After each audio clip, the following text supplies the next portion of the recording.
이미 임한 하나님 나라의 백성으로서 살아가는 합당한 삶은 어떤 것인가를 우리에게 보여주고 있다. 하나님께서는 구약의 예언약 백성인 이스라엘 사람들에게도 율법을 주셨고 그 율법에 순종해서 거룩한 삶을 살도록 명령을 하셨습니다.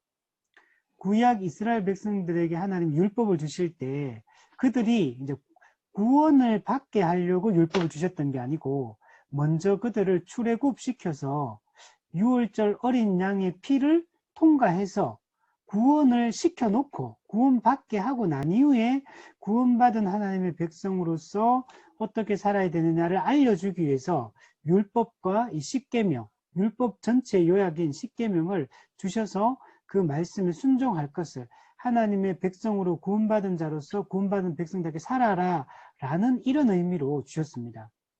물론 구약의 이스라엘 백성이 온전한 하나님의 백성은 아닌데 그들은 모형입니다. 참된 하나님의 백성인 실체인 교회의 모형으로서 주어진 게 이스라엘이지만 그러나 그 의미적으로 봤을 때는 율법을 구약의 이스라엘 사람이 주실 때 구원을 먼저 받게 하고 구원받은 자로서 살 것을 명령하고 있다라고 이렇게 생각을 해야 됩니다. 그러나 구약의 이스라엘 백성도 모형인데 그들은 실패를 합니다. 그들은 거룩에 실패를 합니다. 즉 거룩에 실패했다는 얘기는 율법에 온전히 순종하지 못했다라는 걸 의미합니다. 왜 이스라엘은 실패했느냐? 그들은 마음이 아직 변하지 않았기 때문에 그래요. 마음이 변해서 새로운 존재가 될 때 그 새로운 존재가 가지고 있는 새 마음이 있어야지만 율법에 순종할 수가 있습니다. 율법을 안다 할지라도 마음이 바뀌지 않으면 순종할 능력이 없습니다. 율법을 온전하게 이해하지도 못하고 또 율법에 순종하는 능력도 없기 때문에 거룩에 실패할 수밖에 없어요. 그래서 하나님께서는 이스라엘 백성들에게 새 언약 말씀을 주십니다. 성령을 보내주실 것이고 성령이 우리에게 새 마음을 주실 것이다. 새 마음을 가진 이제 하나님의 백성은 율법에 순종하여 거룩하게 살게 될 것이다. 율법을 이해할 능력도 있고 율법을 지켜 행할 수 있는 능력도 가진 존재가 되게 하겠다라고 구약에 약속했고 이 땅의 신약시대 때 예수님이 오셔서 죄 문제를 해결하시고 성령을 보내주셔서 탄생한 이 교회는 이제 율법을 온전히 하나님의 뜻을 온전히 이해할 수 있고 그 말씀에 순종하여 이제 사는 것이 가능한 존재가 되게 된 것입니다. 자, 2번에 보면 그래서 새 언약 백성에게 예수님이 요구하신 거룩한 삶의 내용 그 자체가 바로 이 율법이다, 산상수훈이다 라고 얘기할 수 있습니다. 그래서 산상수훈은 구약 이스라엘 백성에게 주어졌던 율법의 원래 의미, 본래적 의미를 재해석해 준 것이 바로 산상수훈이다 이렇게 생각할 수 있어요. 예를 들면 바리새인 같은 경우 바리새인의 서기관은 구약 율법을 잘 알았잖아요. 근데 그들은 율법을 온전히 이해를 못했어요. 그래서 하나님이 원래 율법을 주실 때 의도했던 그 말씀을 이해하지 못했기 때문에 그들은 자꾸 말씀을 지키는 걸 오해를 하게 되고 그리고 그들은 말씀 지키는 것의 의미를 이제 변질시켜서 그렇게 신약시대 때 그렇게 지켰던 겁니다. 근데 예수님이 오셔서 그들이 율법에 대해서 잘못 이해하고 있었기 때문에 이 율법이 하나님이 율법을 모세를 통해 주실 때 원래 의미는 이런 의미로 준 거다. 이게 율법의 참된 의미다. 그래서 이 산상수훈을 통해 율법을 재해석해 주셨다라고 표현을 하고 또 뒤에 보면 새로운 율법을 수여하셨다 이렇게 했는데 새로운 율법이 아니에요. 사실은 옛 계명이에요. 옛날에 있던 그거였는데 그것의 의미가 변질되었기 때문에 본래 참된 의미로 가르쳐 준다는 의미에서 새로운 율법을 주셨다라고 표현을 하는 겁니다. 지난 시간에 얘기했듯이 사도 요한에게 말할 때 사도 요한이 어떨 때는 새 계명을 쓴다 이렇게 말하고 어떨 때는 이것은 새 계명이 아니고 처음부터 가지고 있던 옛 계명이다 이렇게 말해요. 그렇게 말하는 이유가 이거 때문인 거예요. 원래 주셨던 그 율법의 의미가 변질되었기 때문에 그것의 원래 참된 의미를 밝혀줬기 때문에 그런 차원에서는 새 계명이다, 새로운 율법이다 말할 수 있고, 그러나 그것이 원래 주어졌던 거는 똑같은 그 의미를 구약에서 모세를 통해 주었기 때문에 그거는 옛 계명이다, 원래 가지고 있던 계명이다 라고 얘기를 할 수가 있는 것입니다. 자, 그래서 산상수훈을 대할 때는 항상 우리가 은혜를 전제로 시작해야 된다. 우리가 이걸 율법을 지켜서 또는 산상수훈을 지켜서 구원받는 게 아니고 하나님이 십자가의 은혜로 우리를 먼저 구원해 주시고 그리고 구원받은 백성답게 하나님의 뜻에 따라 순종하며 살 것을 명령하고 있기 때문에 이건 항상 이 산상수훈을 볼 때는 은혜를 먼저 전제해야 된다라고 얘기하는 거예요. 그리고 은혜를 전제하고 믿음으로 이 산상수훈의 내용을 받아들이고 그것을 지키는 것이 중요하다. 또 불편함을 감수하자 그랬죠. 이 말씀의 내용이 그리고 불편함을 감수해야 된다. 약화시켜서는 안 된다 이렇게 얘기를 했잖아요. 산상수훈의 내용이 엄청 고차원적인 얘기를 하고 있기 때문에 그래요. 그래서 당시에 많은 사람들이 산상수훈은 지킬 수 없다라고 생각하는 사람들이 많았습니다. 그 이후대의 사람들도. 그래서 산상수훈은 실제로 인간이 지킬 수 없는 것이다. 이거는 너무 고차원적인 너무 높은 도덕적 수준을 요구하기 때문에 이런 삶은 불가능하다. 왜 그렇습니까? 그 성경에 보면 원수를 사랑하라 그러고 뭐 내 이웃의 뺨을 때리면 왼편도 돌려대라 그러고 뭐 이런 말씀들이 산상수훈의 5장부터 7장까지 있는 말씀들이 도무지 우리가 일반적으로는 받아들일 수가 없어요. 예를 들면 염려하지 마라, 공중의 새를 봐라, 바닷가에 백합화를 봐라, 하나님이 먹이시고 입히신다. 그러니까 너희는 먼저 그 나라와 의를 구하라. 이런 말씀도 우리가 지금 믿음을 가지고 있기 때문에 이런 말씀을 그냥 받아들이는 거지. 실제로 논리적으로 따지면요, 인생이라는 게 우리가 그냥 하나님 아버지 믿고 그냥 바라본다고 되느냐, 실제적으로. 그렇게 생각하기가 쉽거든, 사실은. 그러니까 우리가 노력 안 하고 되는 게 뭐가 있냐. 우리가 노력하고 이렇게 뭐 하니까 되는 거지. 이렇게 다 생각을 할 수밖에 없거든요. 산상수훈의 그 내용들을 살펴보면, 하나하나 꼼꼼히 살펴보면 엄청 어려운 일들이요. 남에게 대접을 받고자 하는 대로 너도 남을 대접해라. 말은 다 맞는 말인데 그게 실제 생활에서 그렇게 하는 거는 절대로 쉬운 일이 실제로는 아니에요. 대부분 다 내용 자체가. 그래서 이걸 너무 부담스럽고 불가능하고 할 수 없다, 지키기 힘들다 이런 식으로 얘기를 하는데 실제로는 그렇지 않다. 우리는 새로운 존재가 되었고 새 마음을 가지고 성령이 우리와 함께 하고 계시기 때문에 산상수훈의 내용을 우리 성도들은 지킬 수 있다. 지킬 수 있고 마땅히 지켜야만 하는 그런 우리의 삶의 규범이다. 이렇게 얘기해요. 그래서 우리가 이 말씀의 산상수훈의 의미를 자꾸 약화시키거나 축소시키거나 의미를 바꾸거나 맥락을 바꾸거나 또 어떤 거는 이거는 불가능하다고 팽개쳐버리거나 이렇게 해서는 안 된다는 겁니다. 그러면 새 언약 백성은 새로운 마음을 가지고 있기 때문에 우리는 가능하다. 그래서 새 언약 백성, 여러분 구약의 옛 언약 백성은 거룩에 실패할 수밖에 없었지만 새 언약 백성은 실패하는 존재가 아니에요. 새 언약 백성은 거룩하게 살 수 있는 존재다. 옛 언약 백성은 죄를 지을 수밖에 없는 존재였지만 새 언약 백성은 죄를 짓지 않을 수 있는 존재다. 그래서 새로운 피조물이다 라고 우리가 우리 자신을 이해를 해야 됩니다. 그래서 산상수훈의 맨 마지막이 모래 위에 지은 집과 반석 위에 지은 집을 통해 이 말을 듣고 지키는 자는 반석 위에 집을 짓는 지혜로운 사람 같다. 그리고 이 말을 듣고도, 즉 이 말을 듣는 게 뭐겠어요? 산상수훈의 이 가르침들, 율법의 본래적 의미를 재해석해 준 이 말씀들을 듣고 행하지 않는 자는 모래 위에 집을 짓는 어리석은 사람과 같다. 이런 얘기를 비유의 끝이 이걸로 딱 돼요. 그래서 이것을 행하고 지킬 것을 명령을 하고 있는 겁니다. 불가능한 걸 우리에게 명령하고 있는 게 아니에요. 불가능한 게 아니고 가능하게 만들어 놓고 지킬 것을 우리에게 명령하고 있다라고 이렇게 우리가 이해를 해야 됩니다. 그런데 한 가지 우리가 생각해야 될 점은 우리가 아직 완성된 존재는 아니에요. 우리가 존재론적으로 구원받은 것도 맞고 앞으로 하나님 완성된 하나님 나라에 들어가는 것도 그거는 확정적입니다.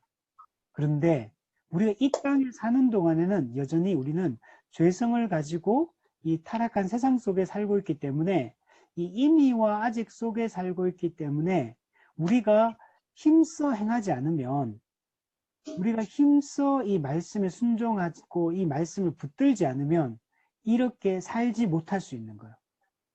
그래서 우리는 이것과 싸워야 됩니다. 자꾸 우리의 마음, 사단은 끊임없이 우리를 자꾸 넘어뜨리려고 하고 이렇게 산상순의 가르침을 따라 살지 못하도록 사단은 계속 방해를 하거든요. 또 우리 자신도 우리의 타락한 자아도 여전히 이게 살아있어요. 아직까지 죽은 게 아니기 때문에 죄성, 옛습성이 남아있기 때문에 자꾸 이렇게 과거의 그 육적인 삶으로 돌아가려고 하는 이런 속성이 우리한테는 남아있습니다. 그래서 우리의 이런 속성들과 우리는 싸움이 필요하고 영적 전투가 필요합니다. 그때 우리는 이런 삶을 살 수가 있다라고 말할 수 있습니다. 자, 그리고 오늘은 첫 번째가 이제 이 산상순의 그리스도인의 복에 대한 얘기를 하면서 팔복에 대한 이야기를 합니다. 우리가 사도신경 공부했잖아요. 그럼 사도신경, 뭐, 또 십계명, 이런 거 할 때 제일 중요한 데가 어디냐면 제일 앞에 있는 계명이에요. 사도신경도, 주기도문도, 십계명도 맨 첫 번째 구절이 제일 중요합니다. 산상수훈도 마찬가지예요. 산상수훈은 5장부, 5장, 6장, 7장이 나오는데 여러 내용이 나옵니다. 아주 많은 내용들이 다양한 이야기들이 나와요. 그런데 산상수훈의 첫 번째 부분에 나오는 이 팔복, 이 팔복이 가장 중요하고 이 팔복이 어떻게 보면 산상순 전체를 이렇게 끌고 가는 어떤 대전제에 해당되는 게 이 팔복이다라고 이해할 수 있어요. 팔복을 제대로 이해를 하게 되면 산상순 전체, 즉 율법 전체의 가르침의 핵심을 우리는 잘 이해를 할 수가 있습니다. 그래서 오늘 그 팔복에 대한 내용들 8가지의 복에 대한 이야기를 하는데 오늘은 한 가지만 한번 살펴볼게요. 심령이 가난한 자는 복이 있나니 천국이 저희 것입니다. 그래서 팔복 전체에 대한 서론에 대한 얘기를 한 가지 하고 서론, 팔복 전체에 대한 서론, 그리고 첫 번째 이게 우리가 받은 복인 심령이 가난한 자에 대한 얘기까지 한번 살펴볼게요. 자, 옆에 밑에 성경 구절 마태복음 5장부터 5장 3절부터 12절까지 산상수훈에 대한 이야기가 나타나 있습니다. 그 내용을 보면 우선 8가지의 이제 복 받는 자에 대한 이야기를 나옵니다. 심령이 가난한 자, 그다음 애통하는 자, 온유한 자, 의에 줄이고 목마른 자, 긍휼히 여기는 자, 마음이 친절한 자, 화평케 하는 자, 의를 위하여 박해를 받은 자. 자, 그러니까 10절까지, 요까지가 이제 8가지. 이러이러한 자가 이게 하나님께 복받은 자다. 이런 복받은 자의 특징은 이러이러한 것이다. 8가지를 얘기하면 10절까지. 그리고 나서 11절 보면 나로 말미암아 예수님으로 말미암아 너희를 욕하고 박해하고 거짓으로 너희를 거슬러 모든 악한 말을 할 때에는 너희에게 복이 있나니 기뻐하고 즐거워하라. 하늘에서 너희의 상이 큼이라. 네. 우리 요 11절 이하에 보면 10절에서 의를 위하여 박해를 받은 자가 8번째가 있는데 예, 참된 신자는 기꺼이 의를 위하여 박해를 받는 자입니다. 이건 누구 때문에 받는 거냐면 예수님 때문에 받는 박해입니다. 그래서 우리가 이 땅에 하나님의 백성으로서 예수님을 믿는 자로서 신자로서 이 땅을 살아갈 때 우리가 욕을 먹고 박해를 받고 악한 일들을 당할 때예요. 근데 이런 자는 참된 믿음을 가지고 있다는 이게 증거입니다. 그럼 거짓 믿음을 가지고 있으면 이런 박해를 받지 않아요. 참된 신자에게 그 복음 때문에, 그리스도 때문에 박해를 받아요. 그러니까 이런 사람은 참된 신자이기 때문에 이들에게는 이 복이 주어집니다. 그 복이, 어떤 복이 주어지냐면 그 팔복 뒷부분이 나오는 거예요. 천국이 그들의 것이다. 이런 사람, 이런 신자는 위로를 받을 것이다. 땅을 기업으로 받을 것이다. 배부를 것이다. 긍휼히 여김을 받을 것이다. 하나님을 볼 것이다. 또 하나님의 아들이라 일컬음을 받을 것이다. 천국이 그들의 것이다. 요런 복을 받게 되는 거예요. 자, 그때 그저 이런 거 있을 때는 신자는 어떻게 반응을 어떻게 되냐면 박해와 복음 때문에, 그리스도 때문에 박해를 받고 핍박을 받을 때는 기뻐하고 즐거워하라. 우리가 실제로는 이게 쉬운 일이 아니에요. 이게 기뻐하고 즐거워하는 게 고난이잖아요. 그런데 이거는 참된 믿음을 가질 때 증거이고, 이런 자들이, 참된 믿음을 가진 자들이 이런 복을 받기 때문에 기뻐하고 즐거워하라. 이 땅에서는 우리가 비록 잠시 잠깐 동안 핍박과 고난이 있겠지만 하늘에서 영원한 상이 너희에게 주어질 것이다. 그러면서 뭐라면 너희 전에 있던 선지자들도 이같이 박해하느니라. 즉 이런 박해와 고난은 우리가 처음 당하는 게 아니라는 거예요.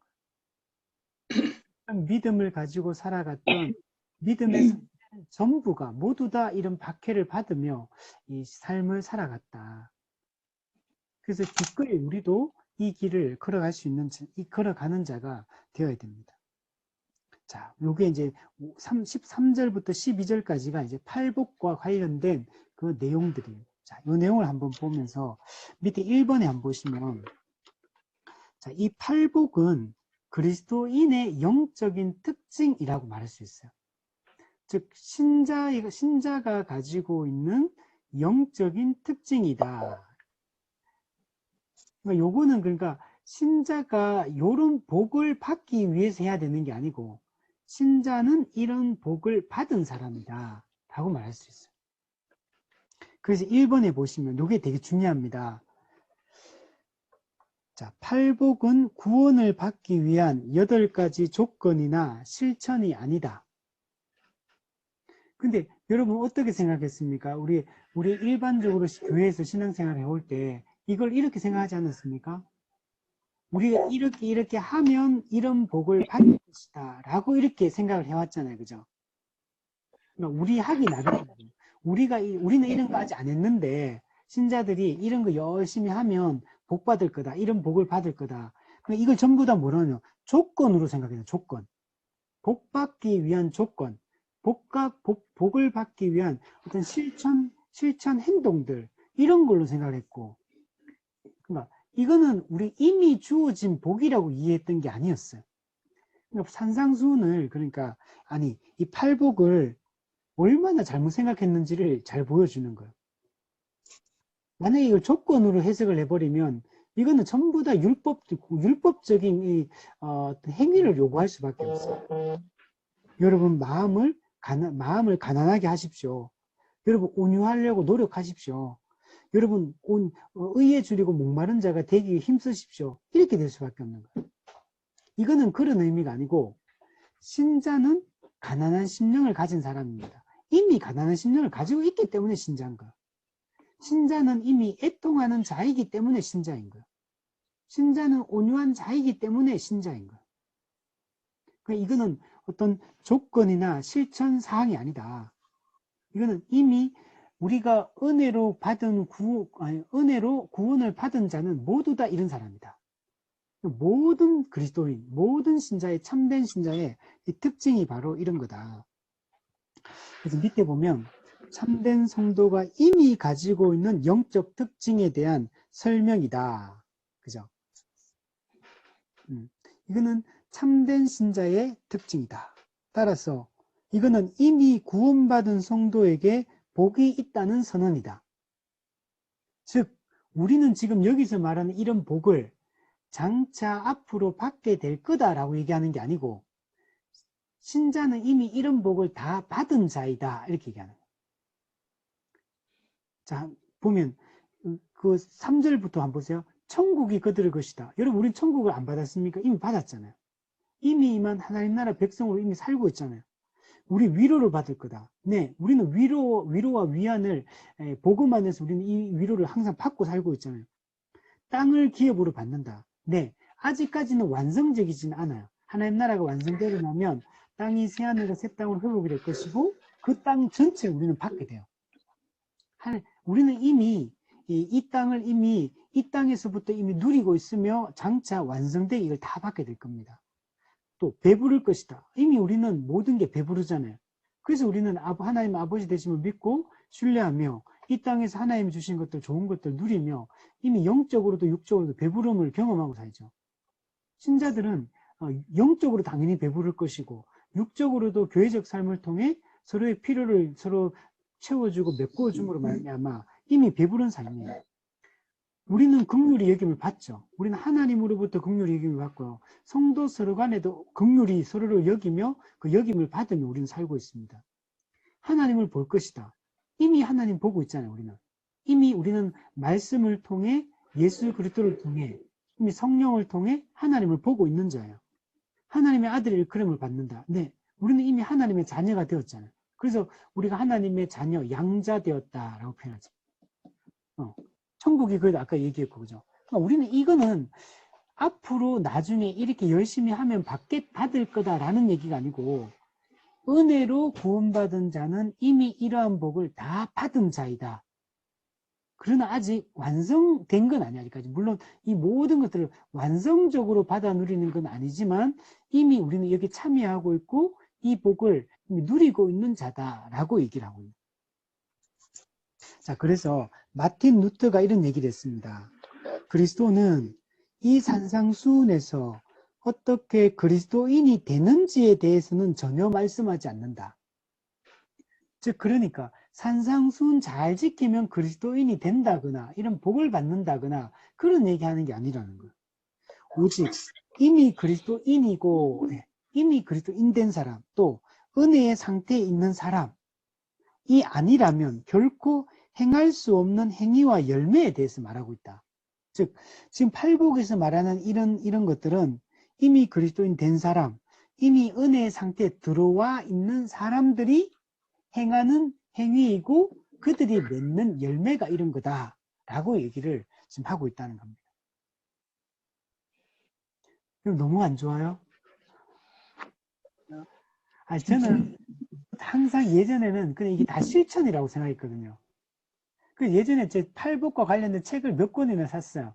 전부 다 이런 식으로 써놔가지고 제가 그 옛날에 잘 이해를 못했었죠. 근데 알고 나니까 야, 이게 너무 좋은 거예요. 우리가 이렇게 하면 이런 복을 받는다는 게 아니고 이미 우리가 이런 복을 받은 자고 어떻게 이걸 누리고 있는가에 대한 얘기를 하고 있으니까 얼마나 좋아요. 그리고 지금 우리는 아직 그러나 이걸 완성적으로 누리지 못하기 때문에 그러나 우리가 이 땅에서 어떻게 순종하며 이 복음을 잘 붙들고 우리가 이런 존재라는 사실을 더 마음에 깊이 이제 인식하고 마음에 붙들잖아, 이 말씀을. 그러면 이걸 더 많이 누린다는, 이 땅에서도. 지금 누리던 것보다 더 많이, 그러면 지식이 있어야 누릴 수가 있어요. 우리가 복음을 이제 더 선명하고 더 바르게 알게 되잖아요. 그럼 자유가 오잖아요. 우리는 자유를 누리게 돼요. 그래서 지식이 더 선명하고 분명한 이 복음에 대한 지식들을 알면 알수록 이 땅에서도 우리는 이 복을 더 많이 누리게 되고, 그리고 이 많이 누리기 때문에 천국에서 완전하게 누릴 것을 더 소망하며 우리는 살게 됩니다. 근데 교회를 다니더라도 이런 걸 잘 모르잖아요. 모르면 거의 그냥 아주 빈곤한 상태에서 살게 되는 겁니다. 요한계시록의 라오디게아 교회에게 너희들의 눈먼 것과 가련한 것과 이렇게 가난한 것을 너희가 알지 못한다. 실제로 그렇게 눈먼 상태에 살 수도 있고 자기는 눈을 떴다고 생각하는데 영적인 눈이 떠여진 게 아니고 완전히 어둠 속에서 살 수도 있어요. 교회를 다닌다고 모든 사람이 이걸 영적인 이런 눈을 떠서 이렇게 사는 것도 아니잖아요. 그래서 우리가 잘 아는 만큼 우리는 더 누리게 되고 더 잘 살게 되어진다. 그래서 우리 성경 연구할 때도 5가지 말씀에 대한 오해가 있는데 그 중에 하나가 이거예요. 삶이 문제가 아니라 지식이 문제다. 왜 우리는 이렇게 이런 것도 풍성하게 누리며 거룩하게 살지 못하느냐. 복음에 대한 지식이 불분명하고 지식이 왜곡되어 있기 때문에 못 사는 거다. 거룩한 삶이라는 거는 그냥 노는 게 아니고 참된 지식이 올 때만 거룩한 삶을 살 수 있어요. 그래서 우리가 초대교회처럼 날마다 사도의 가르침을 받고 날마다 말씀을 가까이 하고 그 복음을 알아가는 것들이 마음에 되새기는 게 너무 중요해요. 우리는 한 번 공부했잖아요. 여러분 다 생각나십니까? 복음의 기초에서 공부했던 거 지금 생각나세요? 우리 사도신경 다 공부했잖아요. 생각나세요? 다 아니요. 까먹잖아 자꾸. 그래서 다 까먹었어요. 그래서 생각 안 근데 나요. 근데 그게 다 없어진 건 아니에요. 사실은 없어진 게 아니고 아예 그런 걸 안 들었던 사람은 아예 백지지만 들었던 사람은 까먹기는 까먹어도 그게 머릿속에 잘 새겨져 있어요. 다시 들으면 금방 생각이 나요. 그래서 없어진 건 아니에요. 사실은.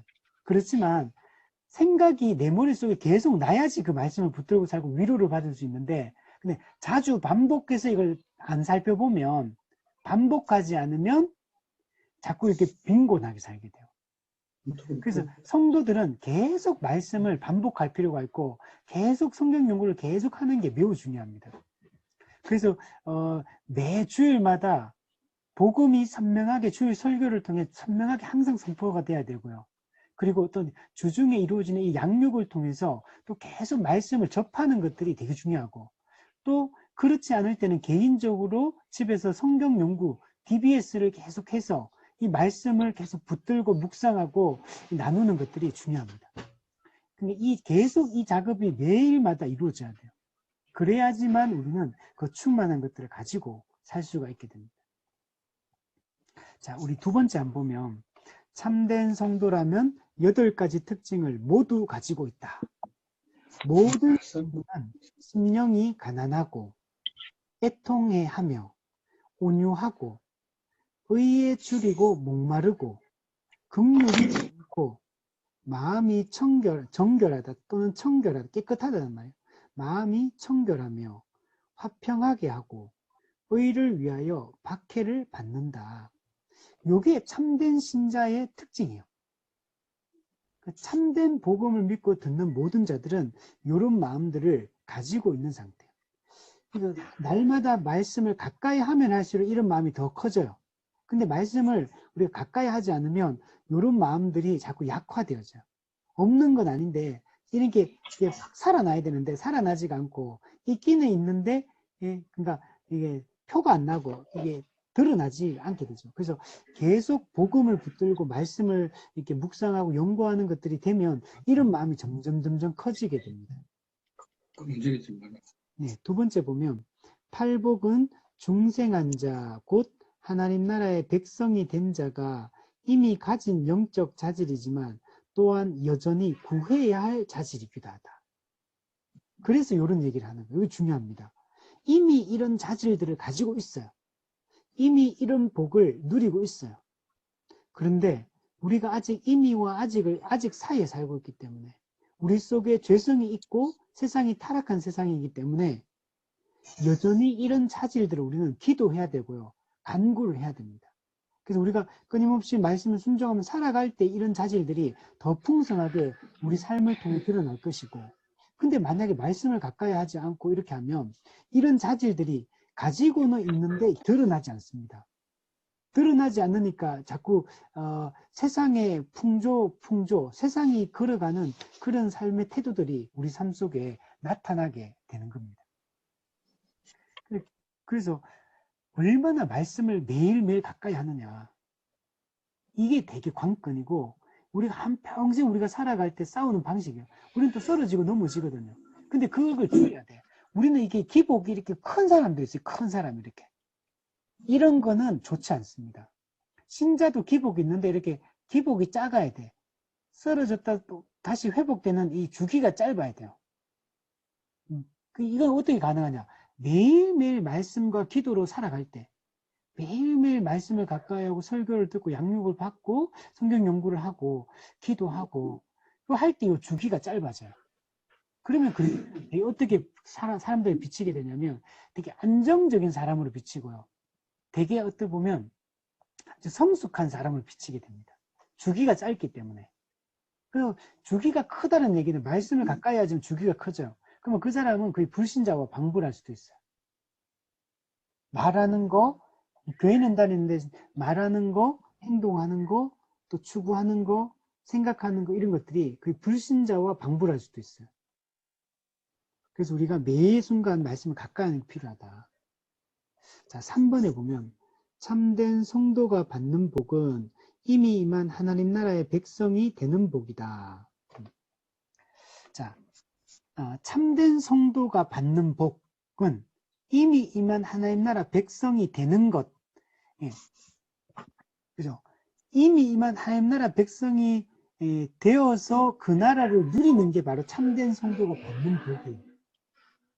참된 성도는 하나님 나라 백성이 되고 하나님 나라의 복을 누린다.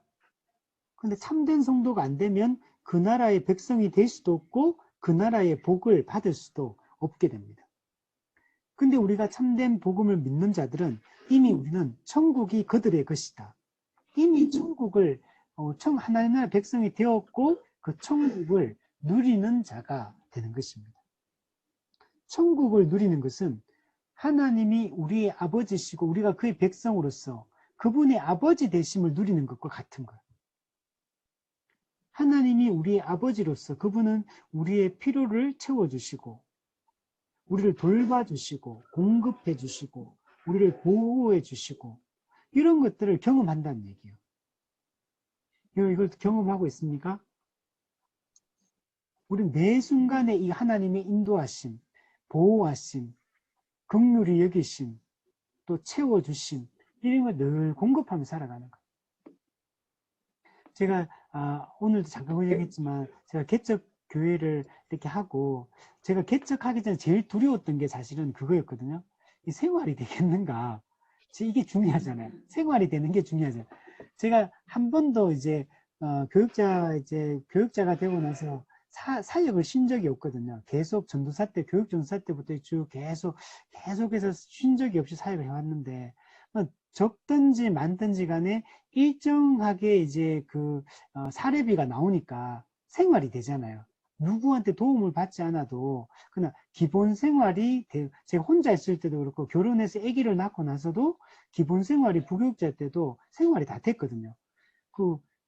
기본적으로 사례비도 나오고 또 교회가 또 이렇게 이렇게 성도들을 통해서 또 공급해 주시는 것들도 또 성도들 항상 교육자들을 살펴주니까 이제 그냥 채워지는 것들이 있으니까 정기적이었는데 개척이라는 거는 그 정기적인 게 하나도 없는 거잖아요. 근데 이거는 말 그대로 정기적으로 들어오는 게 아니고 정말 하나님이 까마귀를 보내주시며 그 생활이 되는 거고 안 보내주시면 안 되는 거고 이런 게 되게 불확실한 거예요.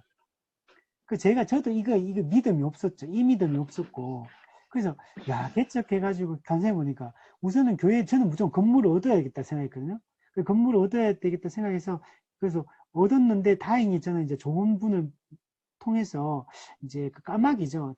거의 월세 없이 관리비 정도만 내고 교회를 이렇게 세울 수 있었고, 또 우리 목회자 가정인 우리 가정도 또 기본 생활해야 돼요. 우리 들어간 돈 되게 많아요. 서서하게 보면. 그죠? 맞아요. 보험도 들어가야 되지, 핸드폰 요금도 나가야지, 밥값 나가야지, 차비 나가야 되지, 학교 애들 그래도 뭐 학용품도 사야 되고, 기본적으로 들어가는 게 되게 많아요. 보면. 이제 그런 것들이 많음에도 불구하고 계산기로 두드려 보면 사실은 이건 답이 안 나오는 거예요. 개척교회 가지고는. 사실 이건 안 되는 거거든요. 교회도 운영해야 되고 가정도 살아야 돼요. 그런데 이런 것들이 다 채워지는 것을 경험하는 거죠. 이런 게 다 하나님 나라를 누리는 거죠. 그리고 또 그런 것 보면 실제로 우리의 마음의 평화가 있잖아요. 마음의 평안과 확신과 담대함과 또 하나님 아버지 대신 믿기 때문에 그 염려로부터 우리는 되게 이제 그 옛날 같은 믿음이 없으면 막 엄청나게 염려할 것들도 지금은 이제 하나님께 맡기고 그 하나님이 이게 길을 인도해 준다는 걸 이제 보게 돼요. 우리 목회자들끼리는 이런 얘기 많이 하는데, 그러니까 진짜 우리가 계획했던 대로 되지가 않더라고요. 계획했던 거 전혀 다르게 자기가 계획해서 착착착착 이렇게 뭔가 인생이 걸어왔던 분은 없더라고요. 저도 마찬가지고.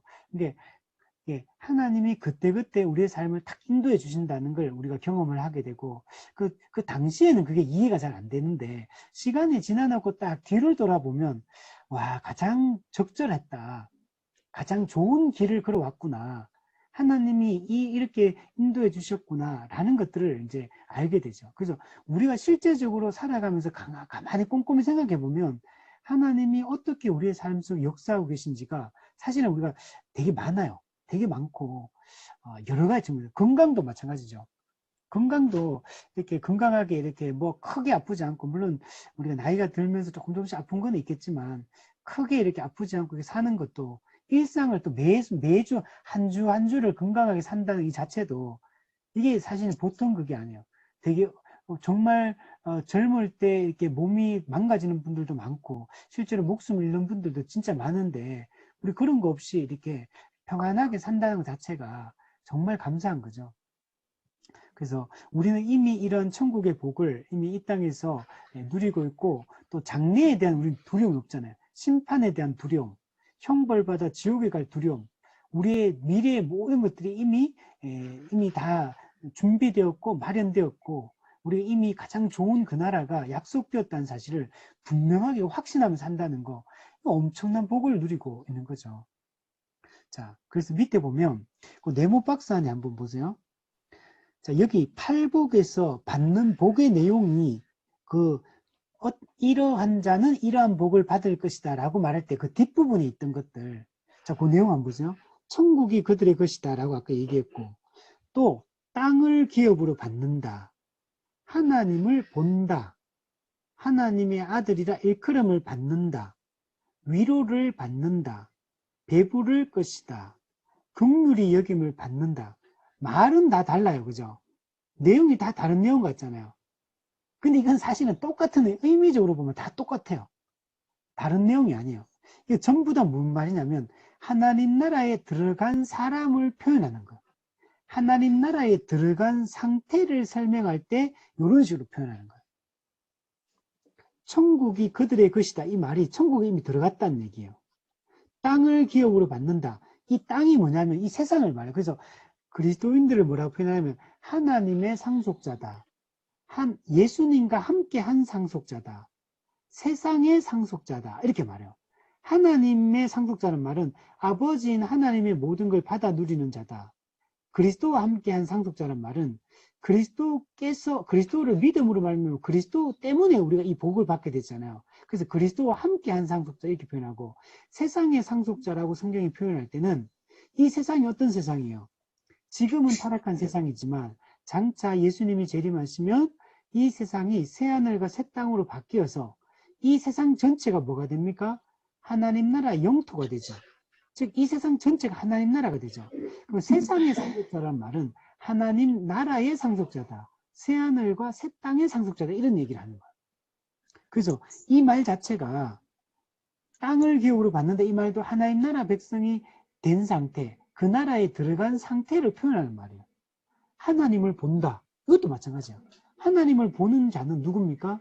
하나님 나라의 백성이고 하나님 나라에 들어간 자만 하나님을 보잖아요. 이것도 그러니까 하나님 나라에 들어갔다는 얘기를 하는 거고, 하나님의 아들이 일컬으면 하나님 자녀가 되었다. 자녀는 아버지의 특권을 누리는 자이기 때문에 그 나라에 들어가서 그 특권을 누리는 자를 말하죠. 또 위로를 받는다. 여러분, 세상에서 인간끼리 하는 그런 위로가 아니고, 이거는 죄로부터 벗어난 자, 죄로부터 자유해진 자, 그 형벌로부터 벗어난 자, 이 땅의 모든 병과 질병과 귀신 들림과 모든 죽음과 또 노쇠함과 이 모든 것들로부터 우리는 이것들을 두려워할 필요가 없잖아요. 이 문제가 이미 해결된 자예요, 우리는.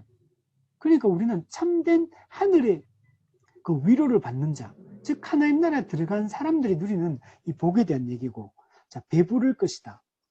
여러분 지금 배부릅니까? 안 부릅니까? 네. 네, 부르죠, 그죠? 네. 우리 좀 전에 밥 먹어가지고 먹어가지고. 육적으로 배가 불러요.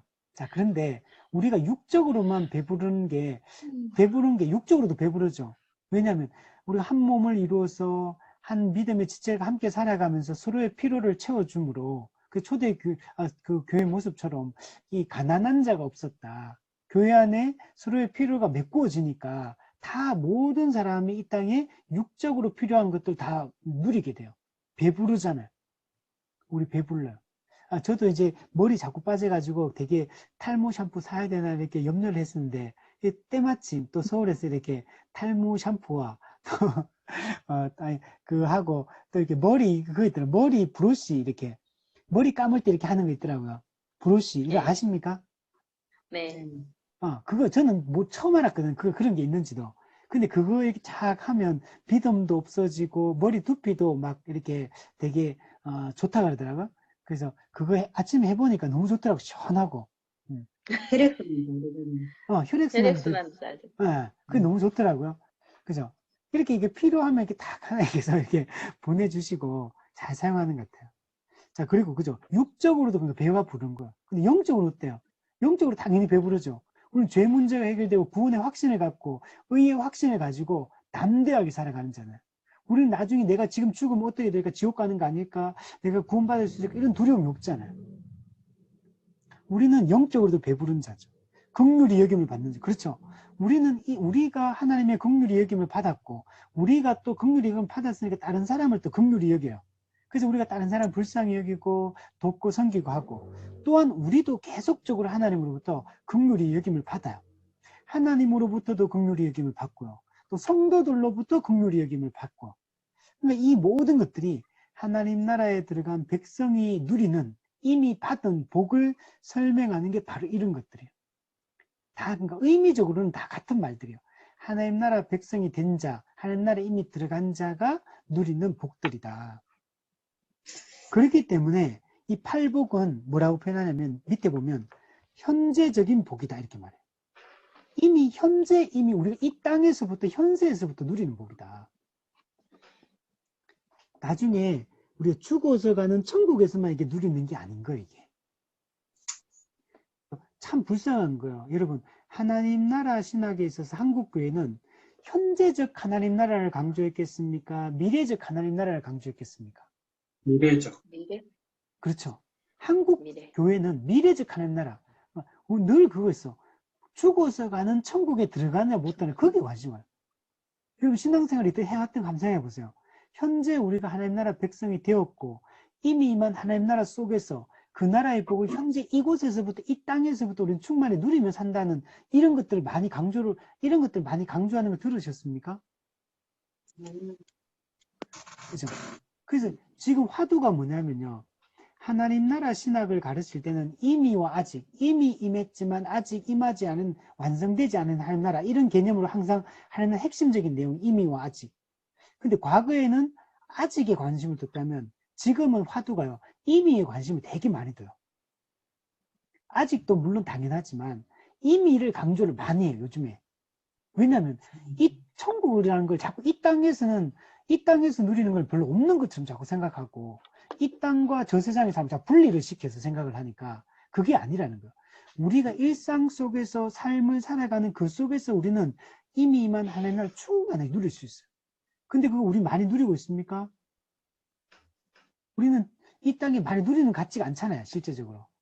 네. 왜 이미 많이 누리고 있으면 충만하고 행복하고 즐겁고 기쁘고 막 그래야 되는데 너무 힘들고 지치고 어렵고 염려되고 이런 게 많다고 우리는.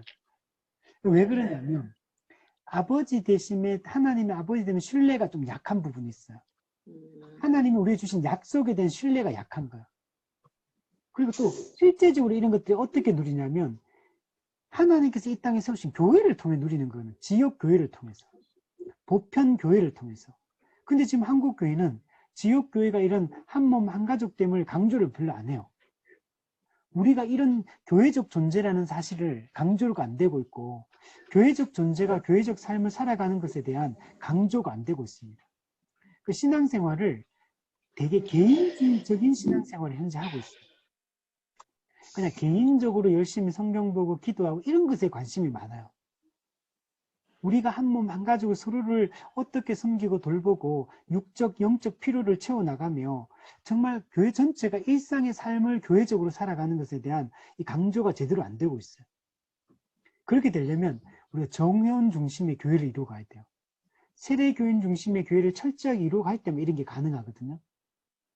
근데 한국 교회는 그런 게 아니잖아요. 그냥 교회 뭐 안 좋으면 오는 주에 바로 이름서가 등록시켜버리고 그런 사람은 다 막 세례 받은 사람, 안 받은 사람, 세례도 대충 주고, 권증도 안 하고, 복음도 제대로 양육도 잘 안 하고, 이런 상태에서, 근데 형태적으로는 교회를 갖추고 있는 거죠. 그러다 보니까 교회가, 교회 같지가 않은 거예요. 교회 안에서 뭐 실망스러운 게 너무 많은 거예요. 그러니까 천국이 맛보아지기는 커녕, 교회가 또 어떨 때는 더 지옥 같을 때도 있어요. 더 힘들고 지치게 만드는 이런 교회일 수 있는 거죠. 그래서 우리가 자꾸 성경적 교회를 꿈꾸는 거고, 교회는 이러면 안 된다. 성경이 보여주는, 성경에서 기록되어 있는 그 말씀의 기준에 의해서 말하는 그 교회에 대한 올바른 이해를 가지고 그 교회가 살아가는 삶의 방식으로 우리도 실제로 살아가야 된다. 그걸 힘쓰지 않으면 초대교회가 천국을 맛봤던 것처럼 그런 거 맛보기는 어렵다는 거예요. 그래서 우리는 이걸 실제적으로 이 땅에서부터 현재적으로 누려야 돼요. 자, 그러나 우리 이미 아직 살고 있기 때문에 이게 완성적이지 않아. 이 복을 충만히 누리고 있습니까? 우리가 긍휼히 여김을 받고 위로를 받고 배부를 것이고 하나님을 볼 것이고 하나님 아들의 일컬음을 받고 천국이 그들의 것이고 했는데 이게 진짜 우리 속에 피부적으로 막 100% 이렇게 와닿아야 되는데 그렇지 않다는 거예요. 어떤 부분에서는 조금씩 더 누리고 있지만 아직도 너무 부족한 거예요. 너무 부족한 거예요. 여러분, 현재 우리가 하는 것에 대해서 만족이 되십니까? 만족이 안 되는 거예요. 지금 우리가 누리고 있는 거는 조금 누리고 있는 건 사실이지만 아주 조금밖에 못 누리고 있기 때문에 더 많이 누려야 돼요. 더 많이 누릴 수 있다는 거, 이 땅에서는. 그걸 우리가 꿈꾸고 그런 교회적 삶을 우리는 향해서 달려가야 된다는 거. 이제 그렇게 하는 거는 결코 쉬운 일은 사실은 아니에요. 우리가 8가지 교회, 10가지 성경적 교회 특징들이 있잖아요. 그걸 이루어가려면 정말 복음을 잘 가르쳐야 돼요. 양육도 그렇고 하나하나를 정말 바르게 해나가야 돼요. 절대로 쉬운 일이 아니에요. 이게 이렇게 해나가는 게. 이렇게 해나가잖아요. 그러면 공격도 막 있습니다. 이런 걸 이해를 못하는 분들은 왜 이렇게까지 해야 되느냐 못 받아들이는 분들이 있어요. 이번에 제가 지난주에 한번 얘기했었는데 이번에 총회할 때 하여튼 각 교단마다 총회가 전 난장판이었어요. 이번에 왜 그러냐면 모여서 한 게 아니고 온라인으로 했기 때문에 그래서 더 그럴 수도 있어요. 온라인으로 하다 보니까 모여서 회의를 하면 어떤 안건이 딱 올라오면 밑에서 어떤 사람 의견을 낼 수가 있거든요. 의견을 내서 나는 그거 찬성한다, 반대한다. 그러니까 그걸 다 합의해가지고 그렇게 딱 해갈 수가 있는데 온라인 총회를 하다 보니까 하루, 그것도 보통은 2박 3일 이렇게 하거든요. 총회를 하면 2박 3일, 3박 4일 이렇게 하는데 이번에는 5시간 만에 온라인으로 끝내버린 거예요. 그러다 보니까 이게 올라가면 임원들한테 다 넘어가 버린 거예요. 제대로 의견 제시가 안 되는 거죠. 이러다 보니까 이상한 결정들이 많이 내려졌어요. 우리 교단도 그렇고 다른 교단도 그렇고 막 전반적으로 교단 총회들이 막 이번에 난장판이었어요.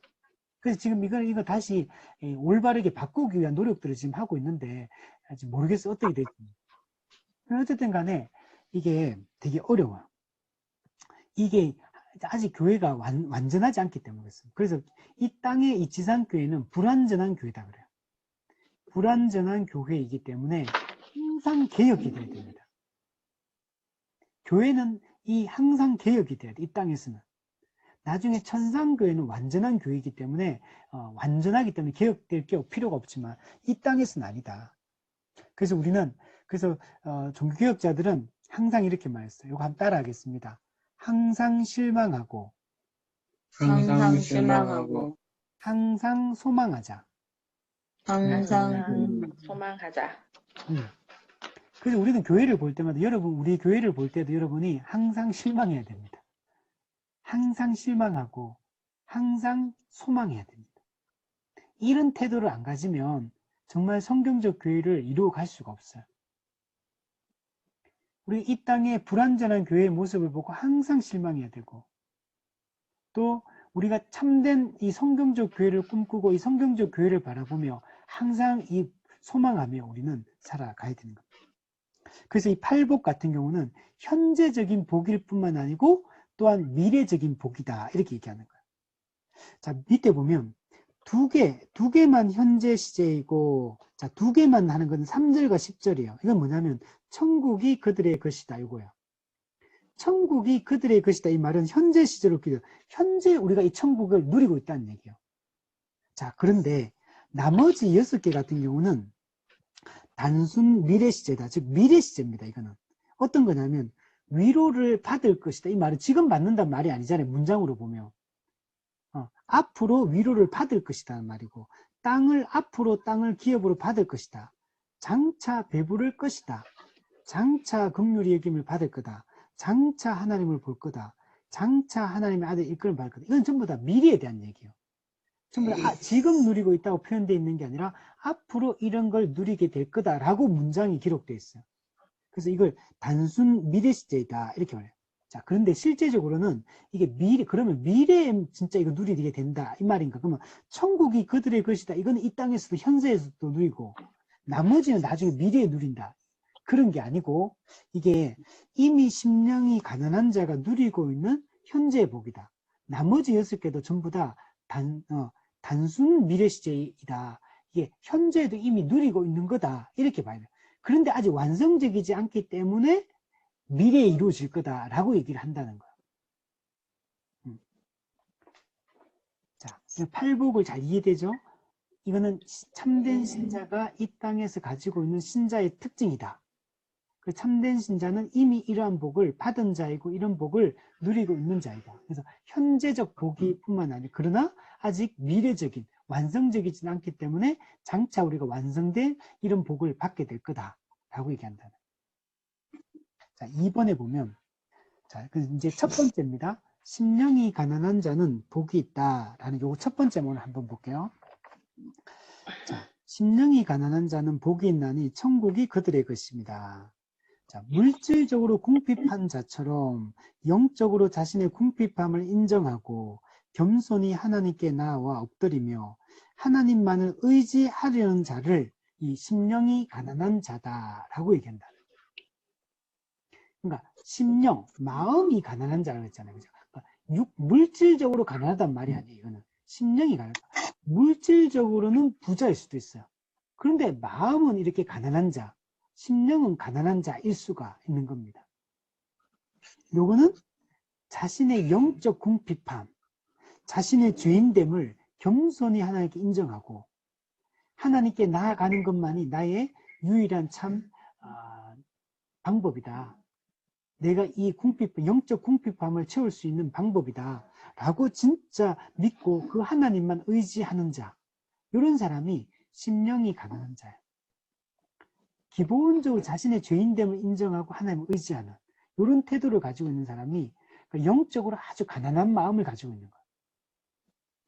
이때 보면 심령이 가난한 자는 스스로 자신의 문제를 해결할 수 없는 자임을 분명히 알고 인정하며 도우심을 구하는 자이다. 그죠? 여러분, 이 땅에서 삶도 마찬가지. 이 땅에서 삶도 여러분 내 힘으로 다 됩니까? 이 땅의 삶 하나님 없이도 내 힘만으로 나는 다 해결할 수 있다. 자신이 있다. 나는 내 이때까지 살아왔는데 내가 마음먹고 안 된 거 없다. 네, 그런 사람 있겠죠. 근데 그게 죽을 때까지 그러냐는 거야. 아무리 똑똑하고 아무리 잘나도요. 어느 순간에 딱 가면 벽에 딱 부딪히게 돼 있어요. 내가 고등학교 때까지는 너무 평안하고 좋았다. 근데 나중에 이상해질 수도 있고, 내가 한 30대, 40대까지는 너무 좋았다. 모든 게 내 마음대로 됐고, 내가 하고 싶은 거 다 했고, 다 만족했고, 다 좋았다. 근데 40대 이후에는요. 한 60까지 다 괜찮았어. 60대 이후에는. 네. 저는 그런 얘기 하더라고요. 이 세상에 모든 걸 다 가진 사람은 없다. 이런 얘기 하더라고요. 다른 거 다 있는데 건강이 없는 사람이 있고, 다른 거에 돈 다 좋은데 자식이 속 썩이는 사람이 있고, 다 좋은데 이제 부부 관계가 안 좋은 사람이 있고, 다 좋은데 인생의 의미를 못 찾고 늘 공허하게 살아가는 사람들이 있고, 어떤 형태로 올지 모르는 거죠. 모든 사람이 다 가지고 있는 사람 없는 거예요. 그래서 우리는 여러분 나이가 들수록 어떻습니까? 인생을 하루하루를 살수록 자신감이 더 생깁니까? 자신감이 더 없어집니까? 없어집니다. 없어집니다. 점점 마음대로 안 되죠. 그죠? 마음대로 안 되는 게 너무 많아지는 거야. 그 내가 막 이게 대비하고 준비하고 이렇게 하면 나중에 잘 될 것 같은데 그 아무 쓸모없이 되는 때가 얼마나 많습니까? 숲으로 돌아갈 때가 얼마나 많아요. 내가 이렇게 준비하고 노력했는데 나중에 가면 그게 아무 의미가 없는 게 돼버려요. 그러니까 절대로 인생이 혼자서 살 수 있는 게 아니죠. 스스로 자신의 문제를 자기 한 몸도 건사하기 힘들어요, 사실은. 예, 자식이고 처자식이고 뭐 가족이고 뭐 이웃이고 친구고 그거는 고사하고 내 마음 하나도 못 지켜내잖아요. 내 마음 하나도 못 지켜내고 내 몸뚱아리 하나도 못 지켜내요. 건강도 저도 막 얼마나 뭐 고혈압 약 먹고 이렇게 눈도 노안이 와가 잘 안 보이기 시작하고 이제 막 허리도 아프고 문제가 많아요. 근데 이게 해결할 수가 없는 거야. 내가 자식이요? 자식이 내 마음대로. 벌써 우리 애들 초등학생도 마음대로 안 되는데 그죠? 어떻게 되겠어요? 이게 혼자서는 안 되는 겁니다. 또 두 번째, 특히 이제 요 심령이 가난하다 말 때는 일반적인 의미에서 스스로 문제를 해결할 수 없다는 것도 인정하고 말하기도 하지만요. 영적인 측면에서 영적으로도 스스로는 구원을 이룰 수 없는 영적 파산자임을 공공연히 고백하는 자다. 예, 자신의 죄 문제 하나도 해결 못해요. 죄 문제를 해결함에 있어서는 전적으로 무기력하고 무능력한 존재예요. 그리고 그러나 이 죄에 대해서 이제 책임을 져야 되는 입장에 있는 거예요. 죄에 대한 책임을 져야 되는 입장에 있어요. 그래서 사람들은 마음속에 이 두려움이 있죠. 공포가 있고 죽음에 대한 공포와 죽음 이후의 문제에 대한 공포와 두려움이 있어요. 물론 불신자 중에 그게 없는 사람이 있어요. 저는 다 있다고 생각했는데 제가 죽음과 관련된 책들을 보다 보니까 이게 특히 또 이게 보니까 안 그런 경우들이 있더라고요. 그런 얘기를 책에 기록해 놨더라고요. 그래서 대부분의 사람들은 죽음에 대한 공포가 있다. 대부분의 사람은 죽음 이후 사후세계에 대한 이 공포와 두려움이 있다. 자기가 사후세계를 인정하지 않고 죽으면 영혼이 멸절되고 소멸한다라고 생각하는 사람들도 그 마음속에는 이 두려움들이 있는 거예요. 불안함과 두려움들이 있고. 근데 어떤 경우에는 그렇지 않은 경우가 있다고 하더라고요. 마지막 순간에 불신자이고 죽는 순간에도 불구하고 끝까지 그런 걸 잘 인식하지 못하고 죽는 경우들이 있다라고 얘기하더라고요. 물론 이제 그 사람 죽으면 당연히 이제 심판을 받게 되겠지만 그 못 느끼고 이 땅에서는 살다가 죽는 경우도 있을 수 있다라고 얘기를 하더라고요. 그래서 우리는 그 사람은 철저하게 내 영적 파산자고 죄 문제 때문에 심판받아야 된다는 사실을 인식하고 그래서 그렇기 때문에 갖게 되는 태도가 뭐냐면 심령이 가난한 거야. 그래서 정말 하나님을 의지하고 그 은혜를 의지하는 마음으로 그거 외에는 나한테는 아무런 소망이 없다. 하나님을 의지하는 것 외에는 내가 할 수 있는 게 아무것도 없다는 사실을 나는 영적 파산자다. 나는 아무것도 아니다. 내가 할 수 있는 게 아무것도 없다.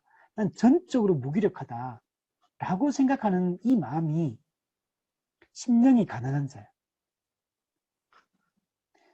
이 세상에 사는 사람들 중에는 자신만만한 사람들이 많거든요. 자기가 맘먹으면 다 되는 것처럼 생각하고 되게 막 당당하고 자신감 넘치고, 예. 근데 그런 삶이 영원하지가 않다는 거예요. 언젠가는 그 모든 것에 대한 그 무게감을 다 느끼게 다 될 겁니다. 우리 이번에 보면 이런 심령이 가난한 자가 복이 있다는 거예요. 자신이 아무것도 할 수 없고 아무 문제도 해결할 수 없는 이 전적으로 무능력한 사람이다. 이렇게 생각하고 겸손히 자신의 죄인됨을 인정하고 겸손히 낮아진 마음으로 그 하나님을 의지하는 자가 이런 사람이 진짜 복이 있는 자다. 그래서 이런 사람은 어떠냐면 예수님의 복음을 받아들입니다. 예수 그리스도는 가난한 자에게 복음을 전하기 위해 오셨다 그랬죠. 왜 가난한 자일까요? 우리 지난 누가복음 14장에서도 봤었잖아요. 데리고 올 때 누구를 데리고 왔습니까? 길거리 있는 가난한 자들, 눈먼 자들, 소외된 자들 이런 사람들 다 데리고 오잖아요. 오늘도 보면 예수님은 모든 세리와 죄인의 친구들이다. 소외된 자, 가난한 자. 그리고 예수님이 항상 가까이 했던 사람들이 누구예요? 사회적 신분이 낮은 자들이 대부분 다 가난하고 병들고 귀신 들리고 죄인 취급당하고 늘 사람들에게 밀려나 있는 사람들. 근데 예수님이 늘 이런 사람을 가까이해요. 그럼 예수님은 왜 이런 사람한테 예수님은 진짜 이게 뭐랄까 정말 가난한 자를 좋아해서 그럴까요? 부자를 싫어할까요? 돈 많으면 싫어할까요? 그냥? 그건 아니에요. 부자들이 예수님을 안 필요로 했겠지. 그죠? 예수님이 부자라고 싫어하고, 진짜로 돈이 가난하다고 돈이 없다고 무조건 좋아하고 이런 건 아닌 것 같아요. 네. 근데 그런 사람들 많이 기록되어 있는 거는 돈이 부유하니까 자기가 다 할 수 있다고 생각하는 거예요. 돈으로 된다. 자신만만함이 있는 거죠. 나는 뭐 예수님 별로 필요 없는 거지. 복음도 별로 필요 없고. 그러니까 이제 그 사람들은 복음을 전하고 말씀을 전할 때 예수님이 잘 받아들이지 않는 거예요. 아주 교만한 태도를 가지고 있고, 자신만만함을 가지고 있고, 이런 상태인 거죠. 근데 가난한 사람들은, 이 사람들 처음부터 자기의 죄인됨을 인정해. 나올 때부터 바짝 엎드려가지고 낮은 겸손한 자세로 딱 나오는 거, 처음부터. 예수님 말씀을 딱 전하면 순수하게 어린아이처럼 그 말씀을 쑥쑥쑥 받아들이는 거야. 우리가 다 죄인이다 그러면, 예, 전 죄인입니다. 왜냐면 자기가 죄를 짓고 살았거든. 실제로 죄인되면 인정 다 해. 자신의 무기력함도 인정하고, 자신은 정말 소망이 없고, 할 수 있는 게 없다는 걸 다 인정하고. 그러니까 이런 사람들은 복음을 잘 받아들이는 거죠. 그래서 보면 예수님이 이런 말씀하세요. 그 밑에 누가복음 14장에 보시면, 4장에 보면 예수께서 자라나신 곳 나사렛에 이르사 안식일에 늘 하시던 대로 회당에 들어가서 성경을 읽으려고 서심해 선지자 이사야의 글을 드리거늘 책을 펴서 이렇게 기록된 데를 찾으시니 곧 주의 성령이 내게 임하셨으니 이는 가난한 자에게 복음을 전하게 하시려고 내게 기름을 부으시고, 자, 가난한 자에게 복음을 전하게 하시려고 기름을 부었다 이렇게 말했어요. 그래서 예수님은 나를 보내서 포로된 자를 자유를, 눈먼 자에게 다시 보게 함을, 눌린 자를 자유롭게 하고 주의 은혜의 해를 전파하게 하려고 예수님한테 성령을 부어서 예수님을 메시아로 세웠다라고 얘기해요. 그럼 여기서 가난한 자, 말 그대로 돈 없는 사람을 말할까요? 이거는 단지 돈 없는 사람만 말하려고 하는 게 아니고 영적으로 심령이 가난한 자, 자신의 죄인됨을 진정으로 인정하는 자, 이런 사람들을 얘기하는 거예요. 성경에도 보면 부자들 중에도 참된 믿음을 가진 사람이 많아요. 부자들 중에도 자신의 죄인됨을 인정하고 정말 겸손하게 이렇게 하시는 분들이 많거든요. 네, 그럼 여기서 이제 심령이 가난한 자, 자신의 죄인됨을 인정하고 진정으로 이 복음을 필요로 하는 자들, 이런 사람들을 이게 복음을 전하기 위해서 오신 거예요. 그래서 밑에 보면 복음은 그리스도 안에서 부어주시는 전적인 하나님의 은혜이기 때문에 오직 어린아이와 같이 겸손한 자만이 받을 수 있다. 영적으로 정말 겸손한 자, 자신의 그 죄인됨과 자신의 그 낮음, 영적인 낮음을 아는 자, 이런 사람이 진짜 이 복음을 받아들이는 사람. 심령이 가난한 자가 복이 있다는 것은 이 세상이 이해할 수 없는 역설이다. 세상적인 관점을 봤을 때는 이건 되게 역설적인 부분이에요. 그래서 당시에 바리새인이나 서기관이나 이런 사람들 보세요. 전부 다 돈 많은 사람들 가까이 하고, 성경에도 비유 보면 부자하고 화려한 옷을 딱 들어오면 어서 오십시오 해서 높은 자리에 떡 앉히고, 가난한 자가 들어오면 보지도 않고 이렇게 했다는 예수님의 그 비유가 있잖아요. 그러니까 진짜 이게 역설인 거야. 세상 사람들은 누구를 높이겠습니까? 부유한 자, 많이 배운 자, 이게 힘이 있는 자, 이런 사람들을 늘 이렇게 우리는 앞세우게 되는데 교회는 그렇지 않은 거예요. 그래서 우리가 정말 좋은 교회를 세우면 이런 것들이 이제 가난하고 부하 이런 거 상관없이 복음에 대한 순수한 이 사랑하는 마음을 가지고 있고 순수하게 복음 앞에 딱 자기를 직면하고 서려고 하는 사람들, 이런 사람들이 교회 안에서는 우뚝 서는 사람이 돼야 되는 거예요. 그래서 여러분, 우리가 예를 들면 직분자를 세울 때 그 자격 요건을 보세요. 요즘에는 뭐 장로가 되려면 돈이 있어야 되고 사회적 위치가 있어야 되고 이런 거 따지잖아요.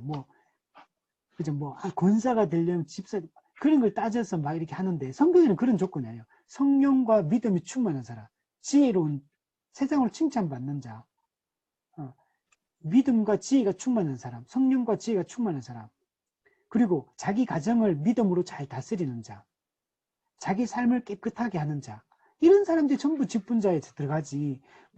장로 좀 되려면 이렇게 헌금 얼마 할 수 있어야 되고 교회 일정 부분 이렇게 뭔가 좀 재정적으로 담당할 수 있는 그런 게 어디 있어요, 그죠? 그런 게 아닌 거예요.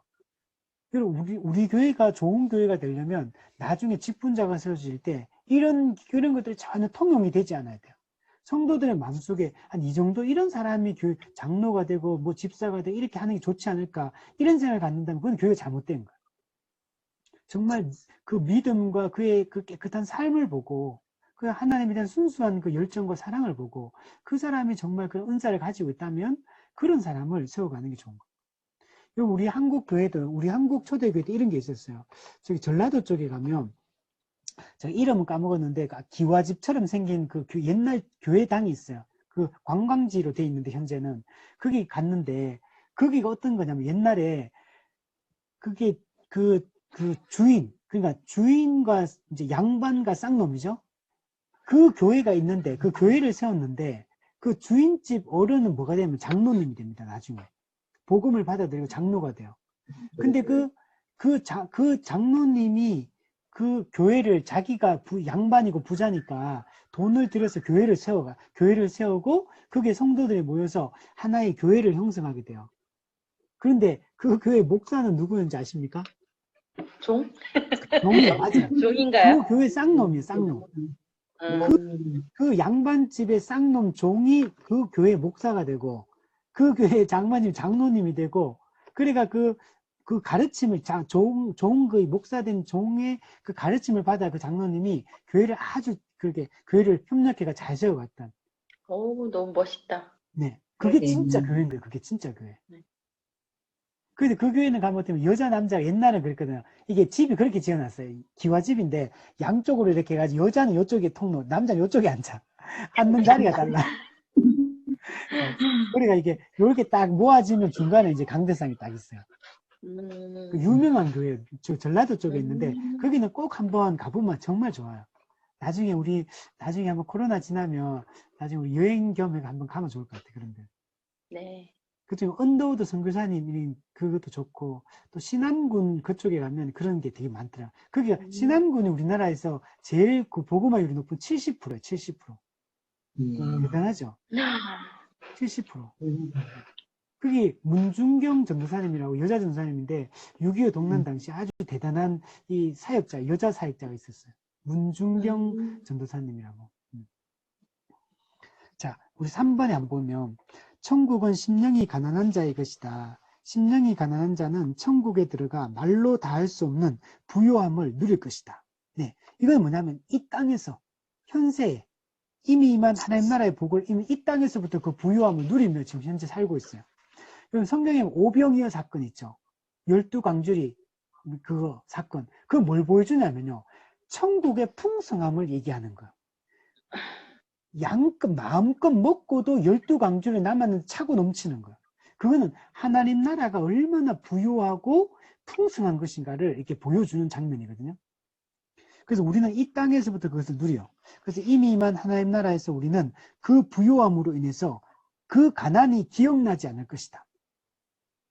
그죠? 우리 초대교회 때 뭐라고 했습니까? 초대교회는 그 중에 가난한 사람이 없으니 라고 했잖아요. 초대교회는 가난의 문제가 어떻게 해결됐습니까? 그럼 초대교회 가난한 사람이 진짜 없었을까요? 실제적으로 엄청 많았어요. 초대교회는. 그는 고아도 있고 과부도 있고 객도 있고 또 그 당시에 핍박받기 때문에 다 가난하고 이래요. 전반적으로. 종들도 그 당시에 많았고 노예들도 많았고 근데 예수님 같은 교회를 형성한 거예요. 그런 사람들이. 그러면 한 교회 안에는 물질적으로 가난한 사람이 엄청 많았거든요. 근데 어떻게 초대교회에 가난이 없어졌습니까? 믿는 사람이 다 함께 있어.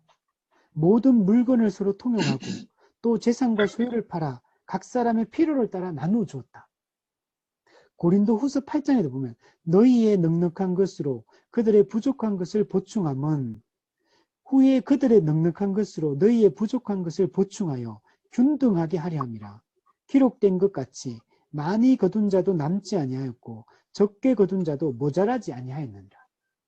만나 신학 지난번에 봤잖아요. 교회라는 거는 부한 성도들이 가난한 성도들을 위해서 헌금을 하고 그들을 위해서 이렇게 충분히 섬기는 거예요. 그 11조, 12조, 13조 이렇게 내는 거예요. 그렇게 하니까 그걸 통해 가난한 자의 필요들이 다 채워주는 거예요. 그러니까 교회 안에 있는 가난의 문제가 다 해결되어지는 거예요. 그러면 또 부자는 그러면 도움을 안 받을까요?